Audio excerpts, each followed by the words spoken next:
Eternal Darkness, Sanity's Requiem, the novel, Chapter 17, Surveying the Secrets. Vet Kale wasn't sure what had happened, but it was surreal. One moment she had been standing in the secret room of the Roivas estate, and now she was in the middle of the desert. What made it worse was the scene she was witnessing.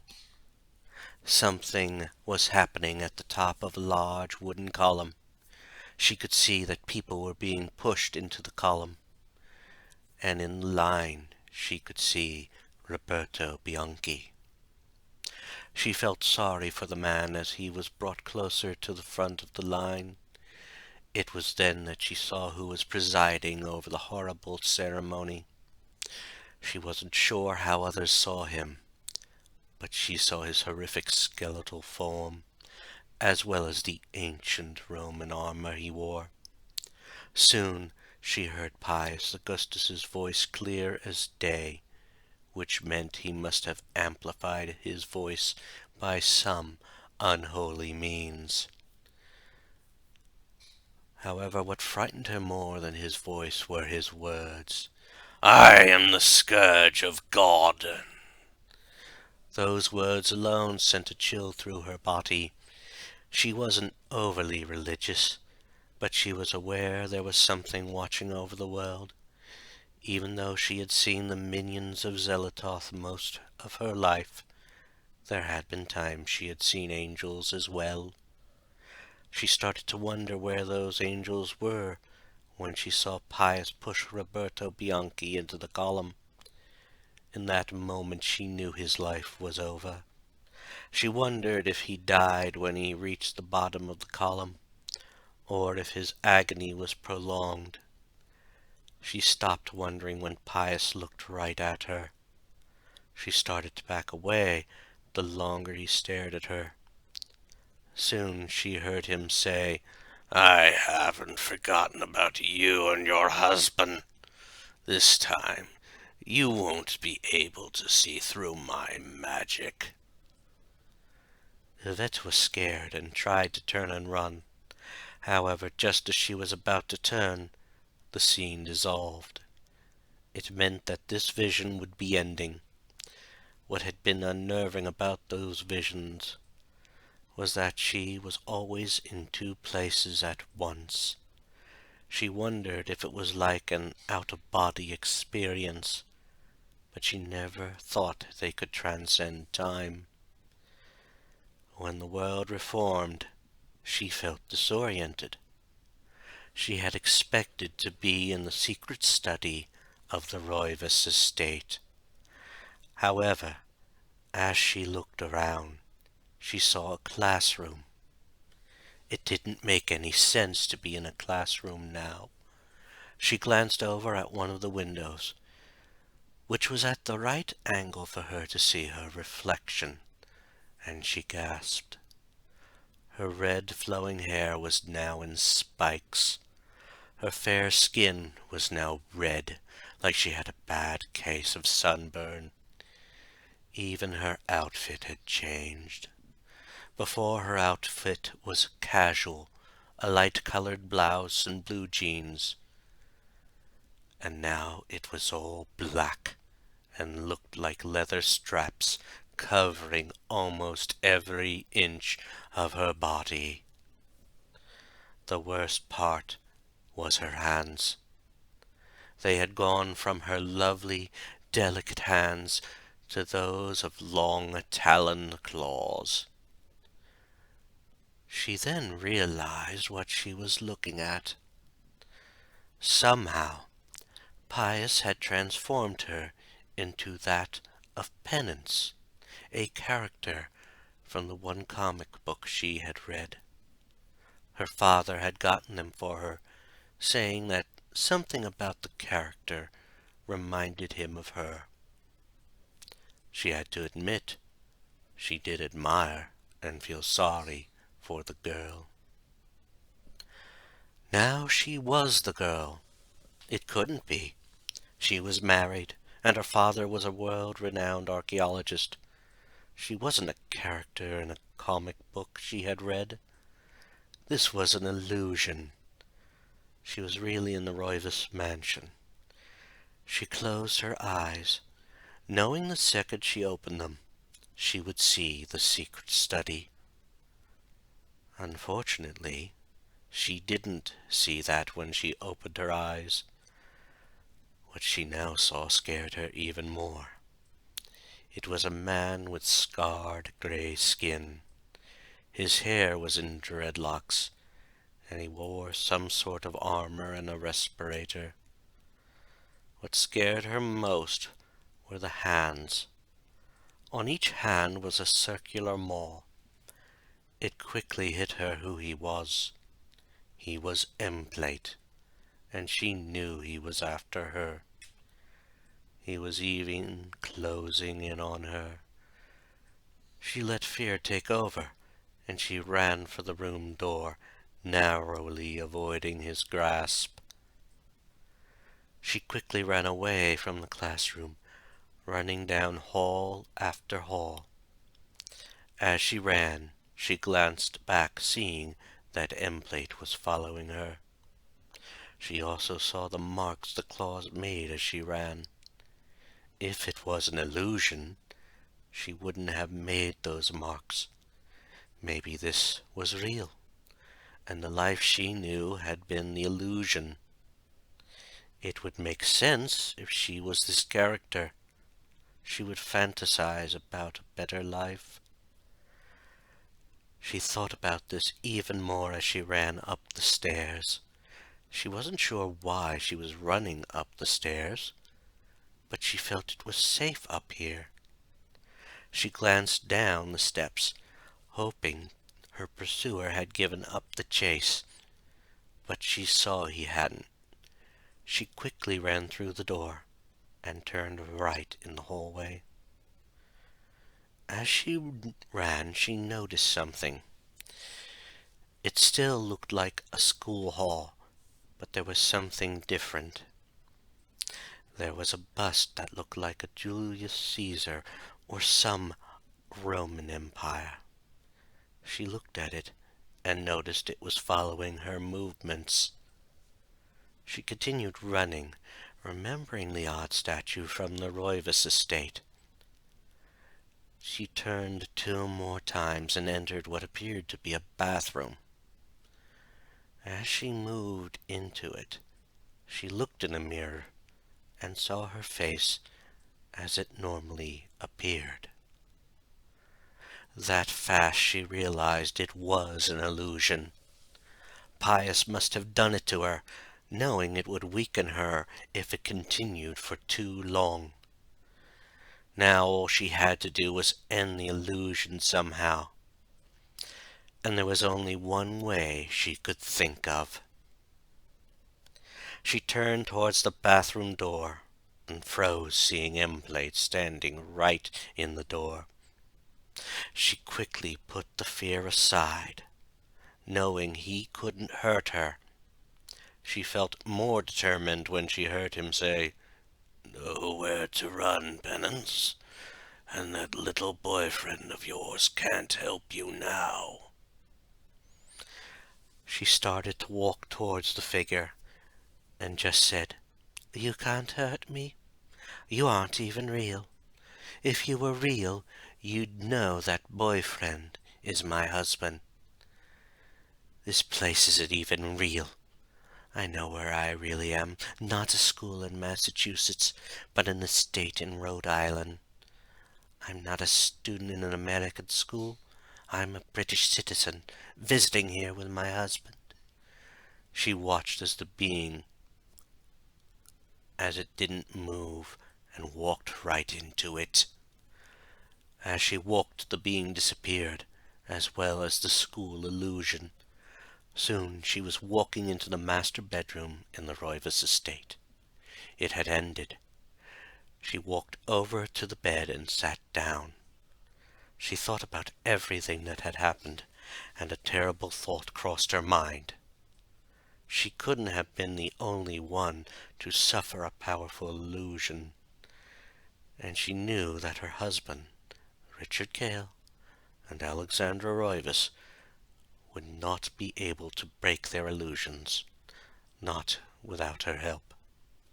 She got up from the bed and left the master bedroom, hoping she would find the others before the illusions would do them any harm.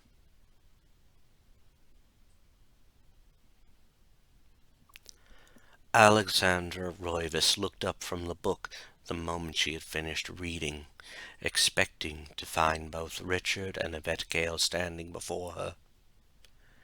She realized something didn't seem right when they weren't there. But they weren't the only thing not there.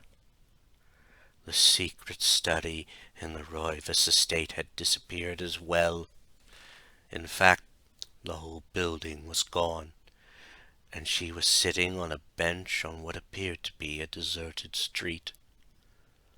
All the time she had been reading the tome of Eternal Darkness, she had never moved from the study. Now she had apparently left the Roivas estate and walked to a distant street. She knew that it wasn't safe, remembering all the creatures that had started appearing outside of the house. However, one thing made her feel worse. There was a thick fog covering the whole street.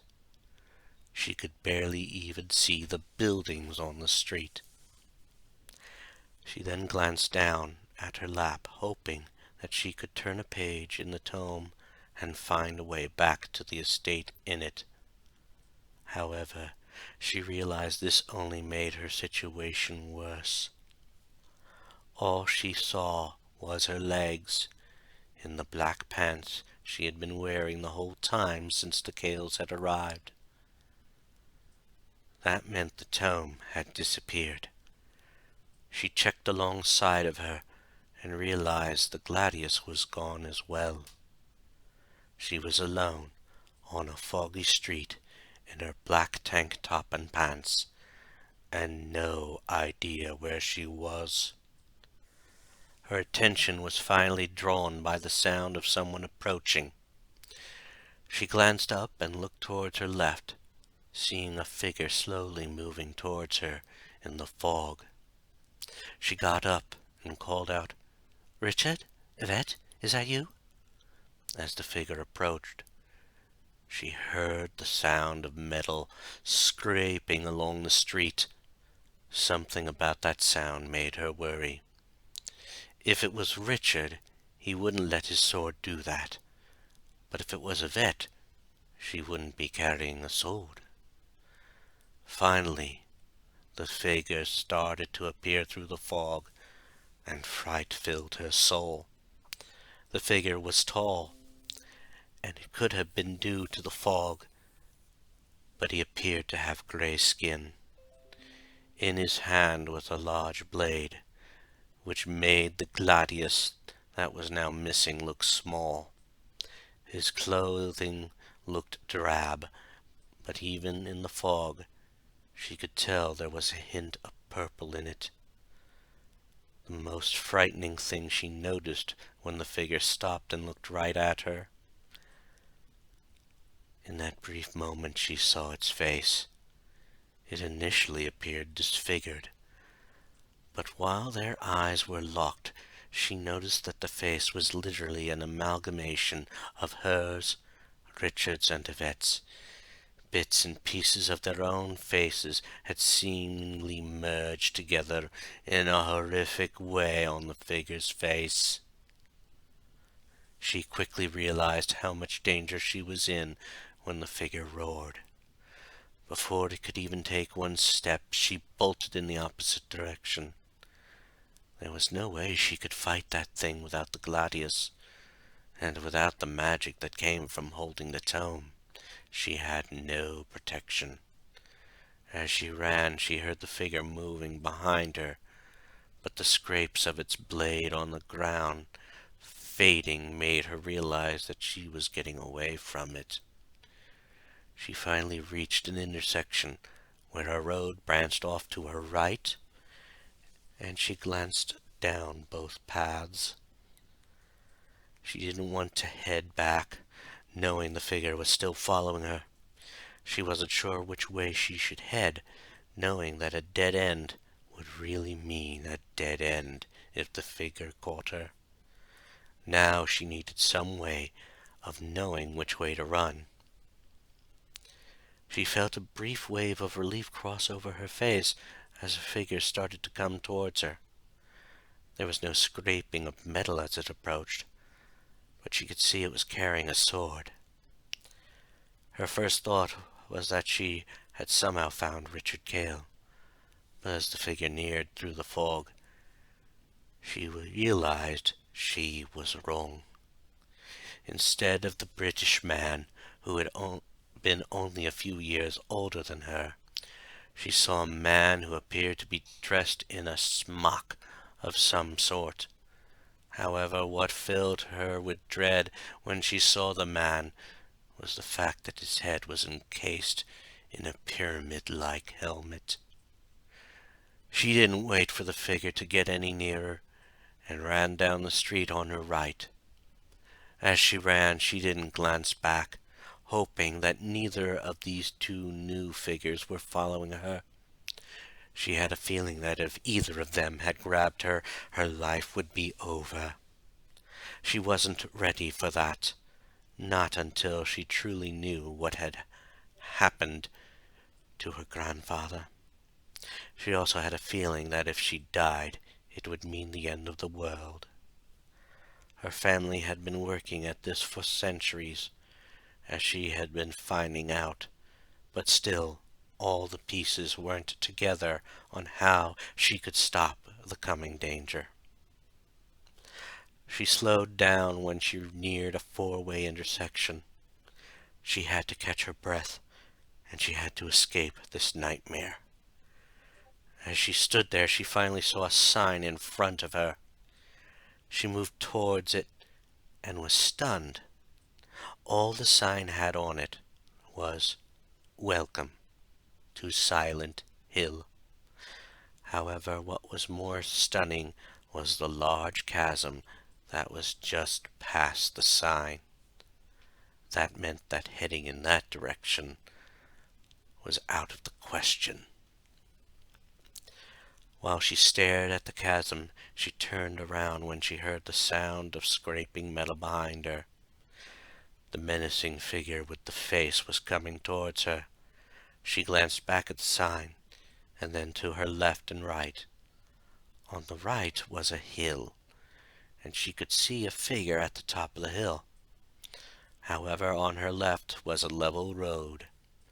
Her first instinct was to run to her left, but as she glanced that way, she saw a figure starting to come out of the fog. She did a quick about-face when she quickly realized it was the one with a pyramid helmet.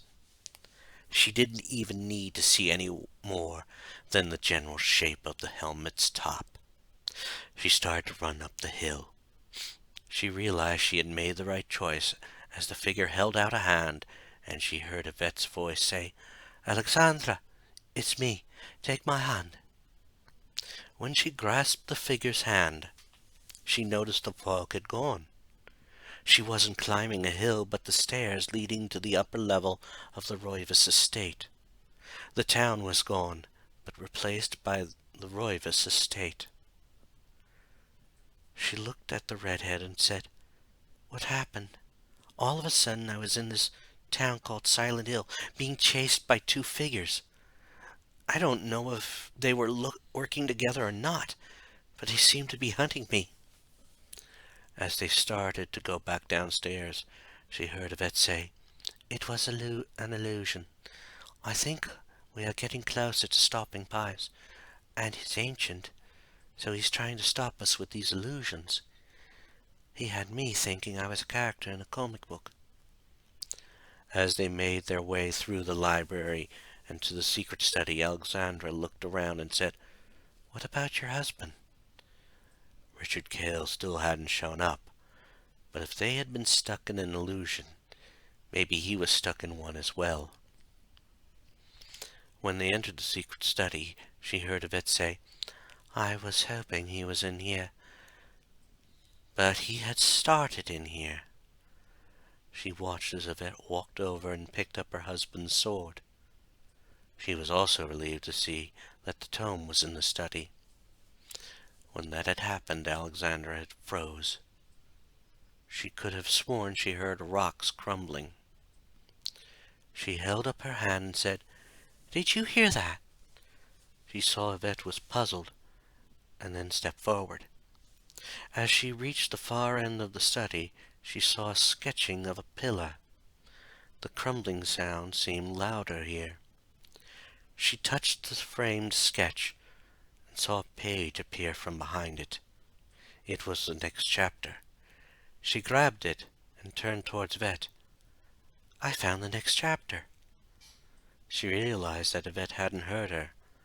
The girl seemed to be looking at something, and she realized Yvette was having another vision. Soon the girl blinked and said, "I saw Pius talking with one of the monks. The monster at Oubliette Cathedral is restless. I think the next chapter will take place there. We need to find Richard before we start the chapter." Alexandra nodded and headed for the study door. "Then let's find him. Both our illusions kept us in the estate, so he has to be here as well." She then waited for her friend to join her as they went to search for the third member of their group.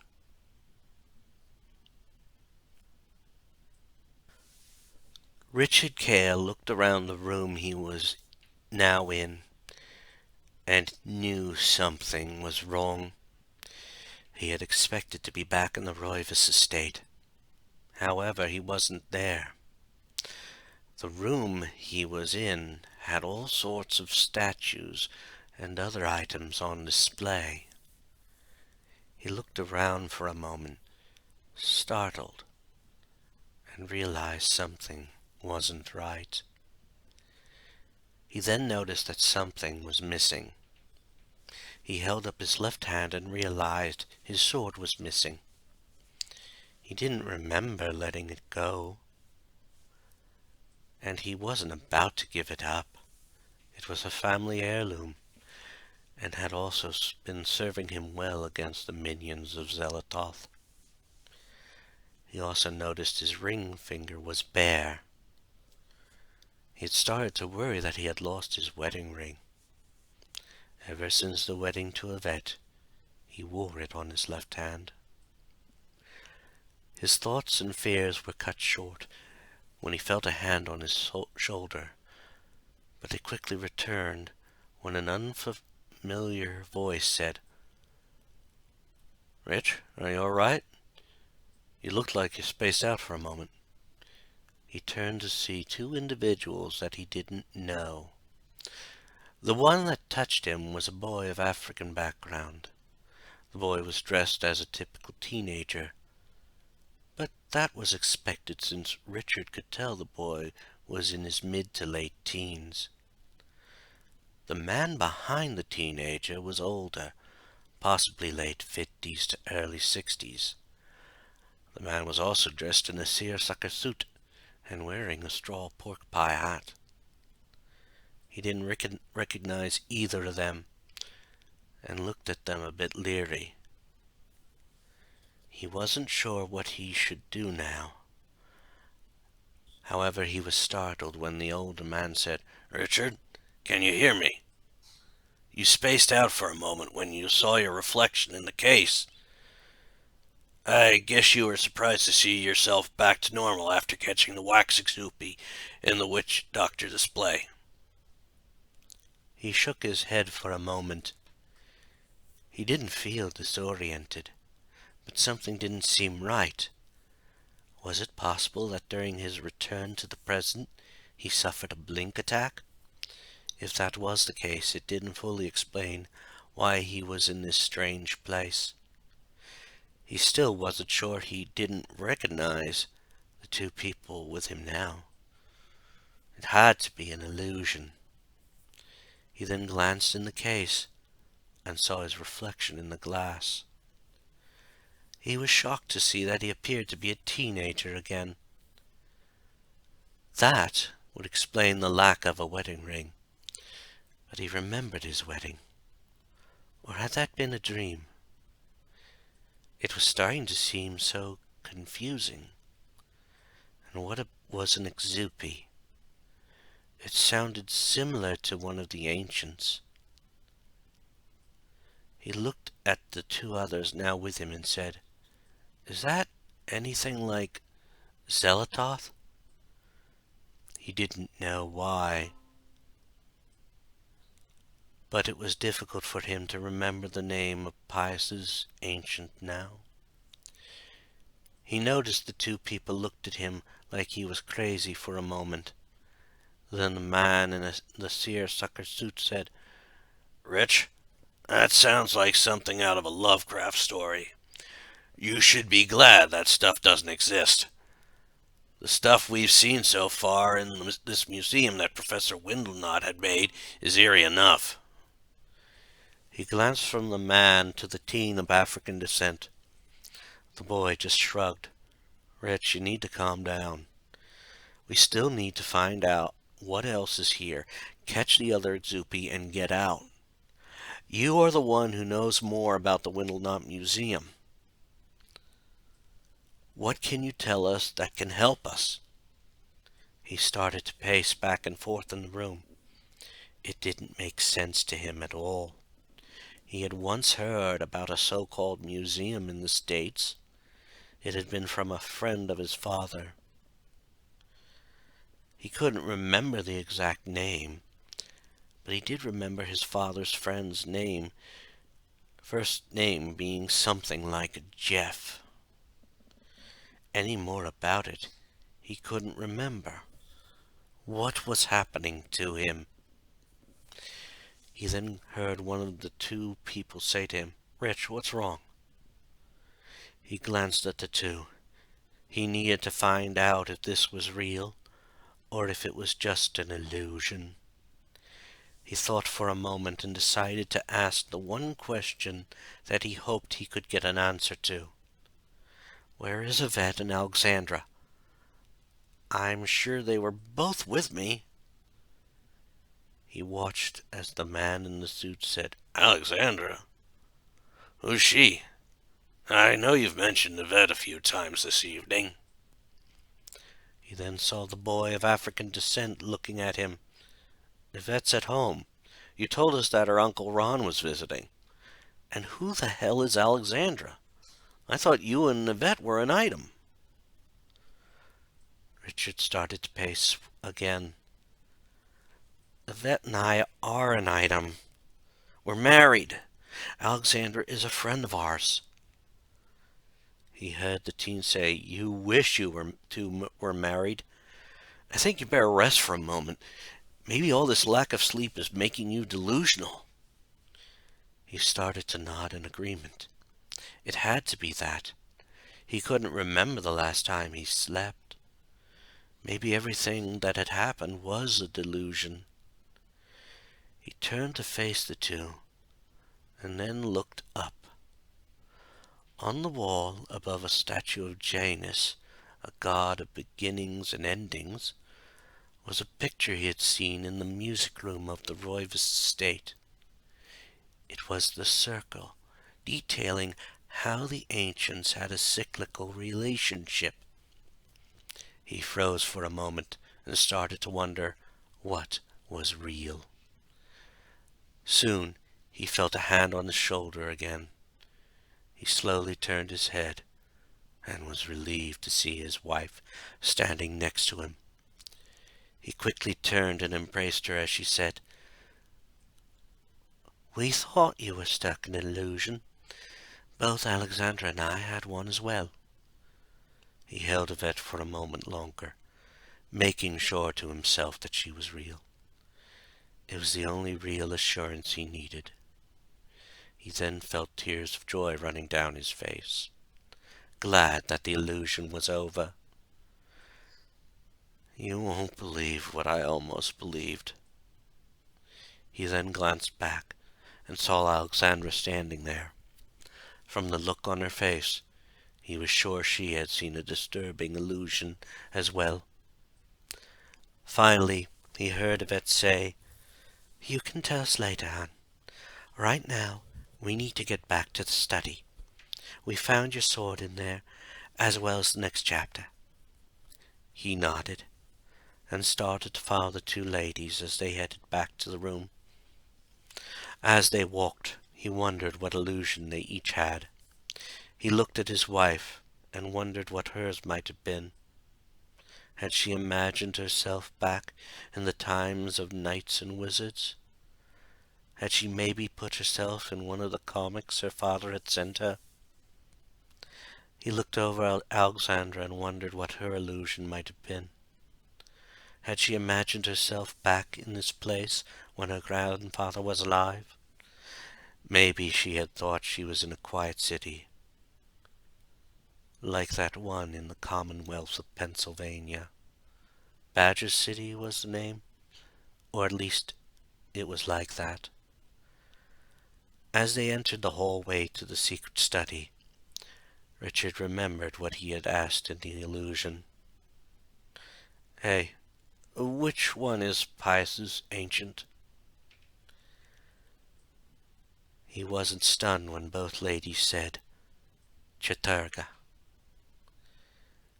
It confirmed something he had been wondering. It was possible that during his return from the past he had suffered a blink attack. It must have been that which allowed him to fall victim to the odd illusion he had. When they had reached the study, Richard was thankful to have his sword back. It was a family heirloom, and had served them well over the years. He picked it up and then looked at Alexandra and Yvette. "So, now that we are back together, what's the next chapter?" He watched as Alexandra looked at the page and said, "Looks like it's back to 1916 AD. And it appears it's back in Amiens, France. The title is A War to End All Wars." He watched as Yvette just looked at him, as Alexandra looked up from the page. He then watched as Alexandra looked at him and said, "Didn't you say you had relation there during one of the wars?" He nodded. "Yes. Now I'll get to see who saved his life back then." He then took a deep breath and looked over at Alexandra. "I'm ready to go. Let's find out what his trip to France brings. And let's hope it's the last trip to France." He then watched as Alexandra put the page in the tome and started to read. As she read, he saw the world dissolved around him, soon to be replaced with a World War I, Amiens, France.